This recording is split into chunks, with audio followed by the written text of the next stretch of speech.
Ketika engkau sudah dinobatkan sebagai kekasih Allah,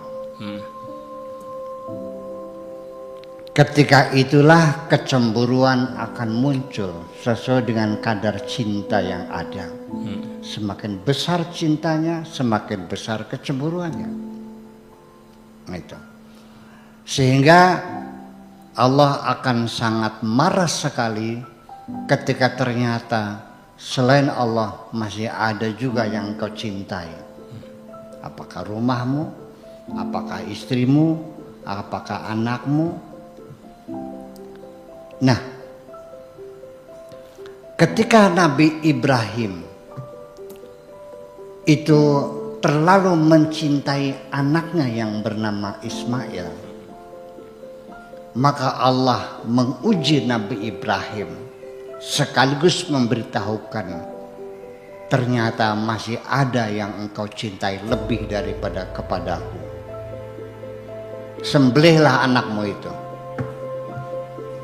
Diuji untuk disembelih anaknya itu. Karena Allah tidak mengizinkan hatinya mencintai apapun selain Allah. Paham? Kemudian juga kepada istri juga sama. Akhirnya diselewengkan oleh Allah, berselingkuh istrinya yang sangat dicintai itu. Dan ketika saya sangat mencintai mobil saya yang selalu ditabrakin sama Allah mobilnya, hancur. Sekaligus hukumannya tidak menunggu besok, hari ini juga ku tampar kamu ini. Kan begitu persoalan. Itu aturannya seperti itu. Nah, tetapi ketika kita ada di pihak luar dan menilai peristiwa ini, akan menjadi dua hal alternatif tadi. Apakah memang kebablasan ya dan sebagainya. Nah, ini maksud saya bahwa pada akhirnya seorang waliullah yang sebenar-benarnya itu tidak sama sekali harus diartikan dia tiap hari bawa tasbih, bawa sejadah, iktikaf di masjid sampai anaknya nggak makan, istrinya pun nggak punya pakaian. Saya kira tidak seperti itu. Bahwa pengabdian para kekasih Tuhan adalah bukan hanya ritual, tapi eksistensi di alam dunia yang memberi manfaat kepada siapapun, apalagi kepada anak istrinya. Nggak mungkin seorang wali Allah menelantarkan anak istrinya.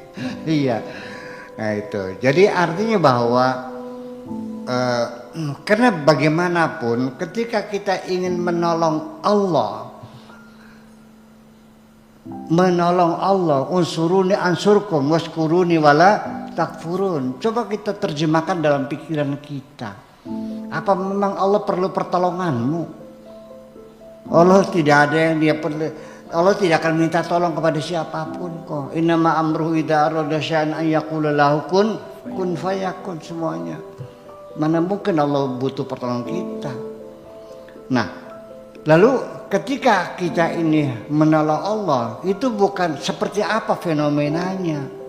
Apakah menolong Allah itu kita ngumpulin duit untuk korban gitu? Atau untuk tidak. Menolong Allah itu adalah menolong kepada sesama makhluk, sesama umat manusia. Kita memberi manfaat.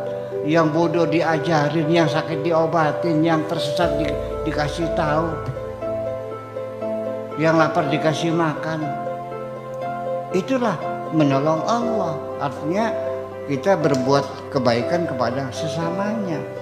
Sangatlah tidak mungkin seseorang bermanfaat kepada sesama umat manusia tidak memprioritaskan sanak keluarga sendiri.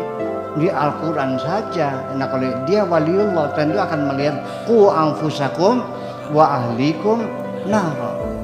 Jagalah dirimu dan keluargamu dari siksa api neraka. Jadi ada skala prioritas. Saya butuh uang, Mang Im butuh uang. Apakah disalahkan saya Ketika biar saya lapar, uang saya kasihkan Mang Em biar Mang Em yang makan. Menolong orang lain, keluarga tidak ditolong. Apakah salah? Sampai diri sendiri juga terlupakan. Biar aku lapar, yang penting kau makan. Saya sudah banyak makan dari dulu kok. Saya sudah banyak kenikmatan. Anda lagi kelaparan, silakan buat Anda aja. Apa disalahkan? Tidak juga. Tuhan tidak menyalahkan orang yang memprioritaskan orang lain atas dirinya sendiri, sekalipun dia menderita. Dalam firman-Nya dikatakan dalam Al-Quran, bal yu'thiruna ala anfusihim walau kanu bihim khasasah. Ya, mereka lebih mengutamakan orang lain dulu daripada dirinya sendiri, sekalipun dia harus menderita dalam hidup ini untuk orang lain. Itulah namanya pengorbanan. Pak Dik yang sangat saya hormati, saya, Pak Dik, Mang Im, Pak Edi, semuanya, alhamdulillah kita bisa menikmati negara yang merdeka seperti Indonesia. Kita hadir di dunia sebagai bangsa yang terhormat. Itu kenapa? Karena ada orang-orang yang mengorbankan nyawanya, hartanya untuk kita.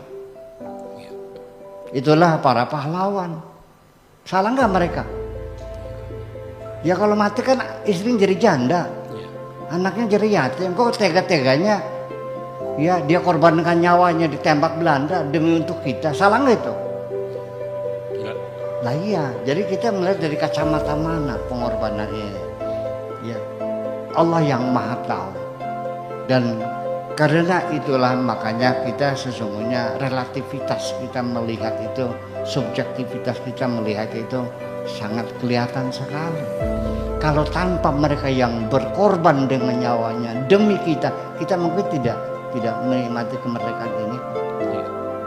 Betul nggak? Nah, itulah makanya tetapi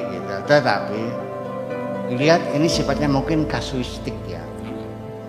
Apabila anaknya terlantar tidak pada sekolah, istrinya sampai menjadi jongosnya orang Saudi, jongosnya orang Taiwan saja di TKW, anak-anaknya nggak sekolah, dianya berfoya-foya sendiri, ini yang kurang ajar nih. Iya, dia kawin lagi dan sebagainya, dia habis uang buat main judi, buat makan yang enak, nginep di hotel setiap hari main cewek, anaknya terlantar, itu yang kurang ajar. Ya tapi kalau dia sendiri, nah itulah jadi kita kembali yang jadi persoalan adalah efektivitas pengorbanannya sejauh mana. Iya, ya sekarang begini, akhirnya kembali kepada skala prioritas. Mang Im perlu uang, Pak Afkar juga perlu uang.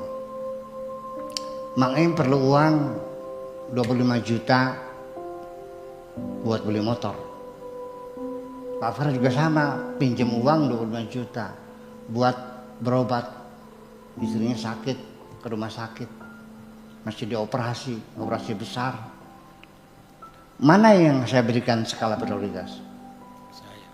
Untuk bantu orang beli motor dan bantu orang untuk berobat.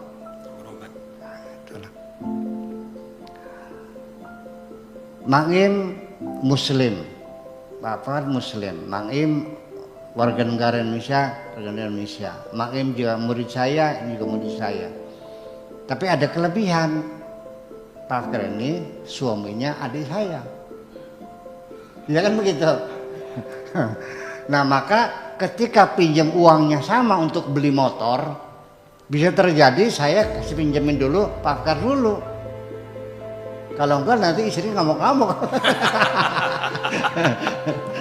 Nah itu ada skala-skala prioritas semacam itu. Jadi ya kita tidak bisa keburu menyalahkan seorang waliullah yang kebablasan, tapi yang pasti tidak mungkin seorang waliullah kebablasan. Terima kasih.